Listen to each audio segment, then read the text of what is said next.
Skills and archers. Amazing link starter, handling the end game, everything's great. And up until literally right before I went to bed last night, I finally found out that muster, the best minion support in the entire game, was literally not working. It was bugged the entire time. So if you were playing minions, or me myself, we were literally missing up to 28% more damage. So all the footage I was showing, everything, literally the best support in the game, we just didn't have. So safe to say when I put that on, I gained 28% more damage, and then all of a sudden my clear was way better, my bossing was better, just everything all of a sudden kind of clicked, and I was like, oh yeah, now it's kind of adding up why I was getting levels and stuff, and I was like, why does it feel like it's not quite as good as it should be?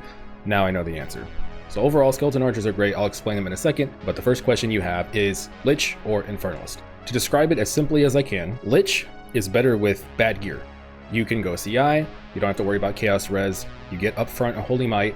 All of this leads me to believe that Lich ultimately is a better starter build. The one minor negative, and I really mean minor here, is that because I'm a Lich, and Lich has nodes that make it so, your mana regen is based off your life regen, you pretty much remove 50% of damage you're taking because it goes straight to your life and energy shield, that whole Lich mechanic. Well, because I'm CI, I have no life. Oof. I don't know why, but when I said that, it stung me in real life as well. But anyway, because I have no health, I have no mana regen, so constantly I'm just pressing my mana flask every few seconds. That being said, I think the benefit is worth it. Having to not worry about chaos res, especially when we're wearing 4 uniques, I think it just makes the build work a lot better.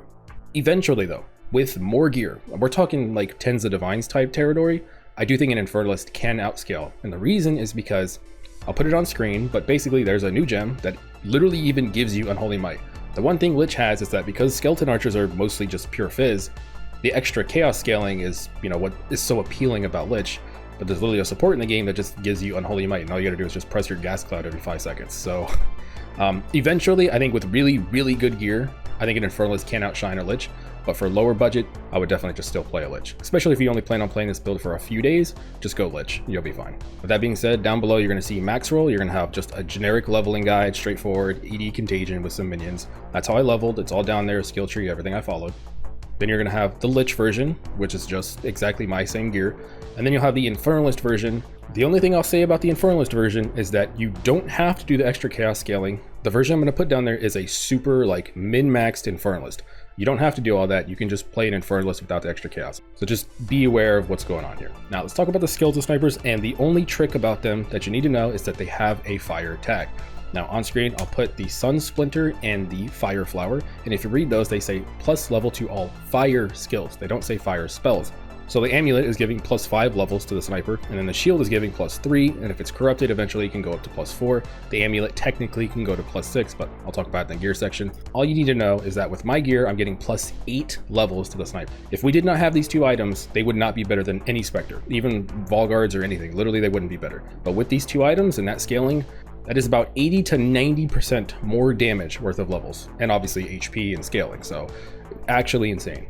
So for me personally, I would recommend switching to these once you have level 52, level 55, and it should be completely fine from that point. You could play main snipers, but until then, I would still just play Essence Drain and Contagion and sprinkle in some minions and minion nodes that are nearby. Now for the end game, the clear, the bossing, for a minion build, it's amazing. We're not competing against the Deadeye, we're competing against other minion builds. And as far as other minion builds go, this is about as good as it gets, at least for now. All right, starting off Skeletal Warriors, these come from the Rattling Scepter. You always want a Rattling Scepter, it's the best scepter because it boosts muster, which is your 7% more damage, and obviously you can then target these with Death March, which makes them easy to target for your offering skill. So we're running Sacrificial Lamb, Meat Shield, Blind, and then Death March. Flesh Pierce. Now this is a haste aura specter. In game you can see that it gives me haste aura. It gives about 25% move speed. And if you go over here to the interlude, you can find it right here. Kari Crossing, go here and look for a traveling merchant. There's gonna be 2 rare monsters, and you're gonna want the Flesh Pierce. You don't want the Blood Gulp. The Blood Gulp's a little, it's not that good. It gives Pride Aura, but it's not as good as like PoE 1 Pride. But this haste aura is insane. It's actually insane. The minion's fairly tanky. It's really expensive, which is why eventually I went Bones of Ullr, but I'll talk about that in a second. For now, they cost me 59 spirit, and they're 100% worth it. Elemental Army, Meat Shield, and Minion Mastery. Absolutely cracked minion. Skeletal Snipers, we already talked about how they work. Mine is level 20. Getting a level 21 would be like 15 divines. That's out of my price range, man. Like, I can't afford that. So level 20, 20 quality, rapid attacks, Feeding Frenzy, Muster, Lightning Attunement, and Gamble Shot. And then every time I'm fighting a boss, I do this, I put in +1, and I take out Gamble Shot, because it's a 15% less damage. You can also run Scatter Shot for clear. Some people are saying that's better, some people say Fork.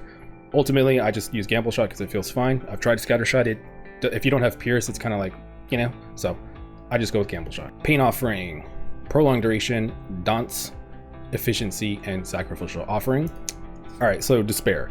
I don't know if it's just me, but I hate the fact that they removed the curse icon when you curse a boss, because now I have no idea if it's working or not, but I'm just gonna assume that it's working. So Heightened Curse, Focus Curse, and Efficiency, and obviously we're extra chaos scaling with our minions because they're doing mostly fizz.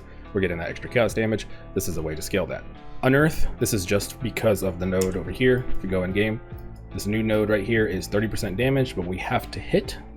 In order to do that, we throw in Unearth, Feeding Frenzy, Rapid Attacks, Efficiency, and then Minion Instability. I only cast this every couple seconds. It's not really for damage, it's just to proc that. You know, they're nice, they're okay.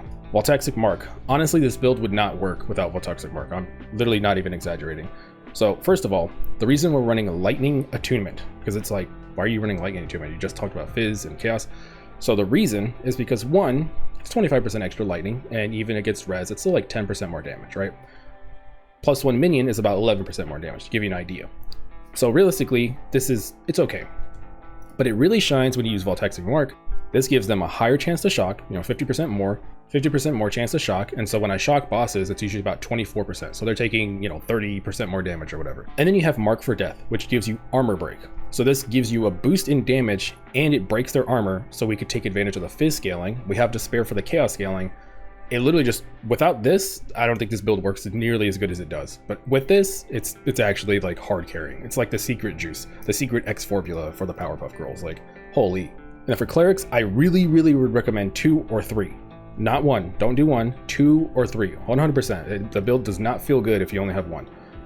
Last Gasp, Elemental Army, Minion Mastery, and Meat Shield. And there you go.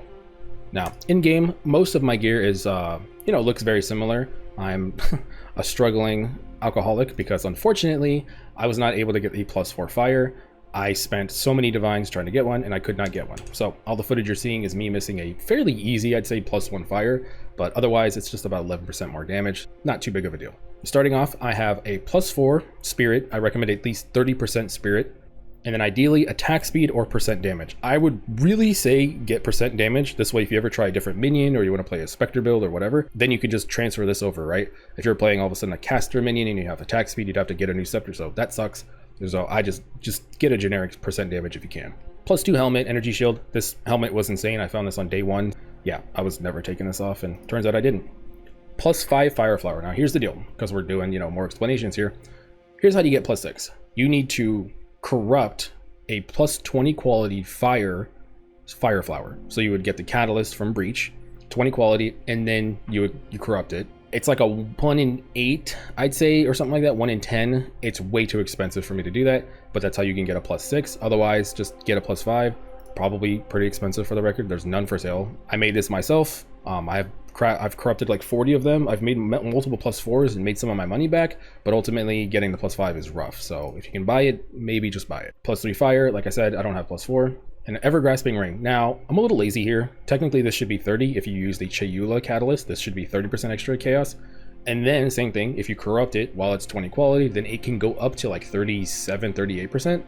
Obviously, just kind of expensive out of my price range to really do that. So I should Chayula Catalyst this to at least 30%, but this is the big juice. This gives that extra 30% extra chaos damage, really icing on the top. And I said I was trying to wear 2 of them, but we went with Bones of Uller. It's way too hard to balance my res and attributes wearing 2 of them, so I'm just wearing 1. And we're wearing Bones of Uller. And the reason is because that Spectre costs so much spirit that I was like, okay, well, I have to go Bones of Uller now, because it's just, he's too good, and otherwise I would have been at like 8 snipers and like 1 cleric, and that's just kind of unplayable. 8's okay, but I just felt like it would be better to have this, so I went with the Bones of Uller, and I dropped the Ever-Grasping Ring. So my ring here is just rarity, attributes to cap my attributes. You are going to need attributes at some point to fix your stuff, and then just res. My chest piece, pretty good. I believe this is tier 1, tier 2, so it's pretty good. Could be a little bit better, but I'd recommend at least 40 to 45 spirit, something like that, and then get as much ES as you can. Big res. I got pretty lucky about this for 1 div. Unfortunate for whoever sold it at that price, but definitely was worth more than that. energy shield and res gloves, attributes, res, and then the Boltons of Uller, like we said. And I went for a 30%. Here's the thing. The mine have 6% move speed. That's terrible, right? But because this Spectre exists, you know, he's pretty fast. So most of the time when I need the move speed and when I'm sprinting through the map, I pretty much have it. So it's really not that bad, honestly. Obviously, if you can afford it, go for the big juicers. But yeah, I felt like this was fine. It's a good trade-off. Charms, Nascent Hope for that frozen and recharge. A stun charm, big MVP, and then the third charm can be whatever. If you're not capped on res, for example, then you could run something like that. But for me, I'm capped, so I don't have anything. So I just ran this. Mana Flask, increased amount recovered, increased charges gained. I definitely would recommend at least increased charges gained or max charges. This way when you're fighting a boss, you could have it last longer. Because obviously we haven't talked about it yet, but I have no mana. And the reason is because if we go over here, we can see that Soulless Form makes it so I have no mana regen. I'm supposed to regen off of my health, but I'm CI, which means I have 1 life. So I do not have any mana. So I am always just using my Mana Flask. I'll cast every now and then, and that's pretty much it. The benefit is that, well, we're CI, so we don't have to get Chaos Res on our gear. That's why I say Lich is the budget version, because if you don't have to worry about Chaos Res, then you could take advantage of this 15%. You're kind of just chilling, and I think it's a good trade-off, personally. But here's a skill tree. You can just pause it if you want. If you don't want to, you know, look down below, I guess. And there you go. The order in which I would take these, I would probably just take Unholy Might while leveling, and maybe even the Jewel, and then these later on. These are only really good when you actually have Energy Shield, obviously, so whenever you have like 3k ES, then I would take these. Otherwise, just take the you know what I'm trying to say. And then Blackened Heart if you want while leveling, that could work too. For res, I do feel like I need these, but these are only because of the Abyss. Abyss just gets weird, and sometimes, you know, you just run into some crazy stuff. They do the multi-proj fire, the lightning stuff, like, they're all over the place, so I just took these just to try to keep them alive a little bit longer. Most of the time, it's not really a problem, but on these 6 mod maps, sometimes you run into just a bad combo, and yeah, it gets pretty rough. Ultimately, I did drop this wheel, I mentioned last time. Once I got my amulet +5, and I got the +4 here, I felt like they were pretty tanky at that point, so I went ahead and dropped this. You could maybe go ahead and path this way, so go through here and go up here and take this. You can do it. It's not that big of a deal. I just opted for more energy shield. I'm almost at 8k, and I feel like since I've gotten past that 7k mark, I really don't die anymore. It's pretty much just me really having to, it's a me problem rather than the build. That's the best way to put it. And ultimately, that's pretty much it. I don't think I would change too much on this tree. You can maybe make some arguments about min-maxing and stuff, but I just don't really see like it being worth it. I don't think it's worth going down here, not worth going down here. So you can just invest more into your energy shield. And that's pretty much it. That's pretty much it. If you wanted to, you could just take these minion damage nodes, right? So there's 10% here. You can make your way over here and get these 10s and 4s. You could go over here and just grab some crit chance, I guess. We have really bad crit chance base, so it's not really that good. You can take the 8% here. And like I said before, you could path over here and just take the 10%ers. It's not great. I don't think the damage is that much of a problem, so I really wouldn't recommend it. And yeah, that's pretty much it. After this, I'm going to experiment with some of the specters, see if there's anything fun. If there isn't, then I'll just be moving on to a new class and making a new build. If there is something fun, then there might be a video about those in about 7 hours from whenever this was uploaded. So yeah, we'll see what happens. I'll catch you later.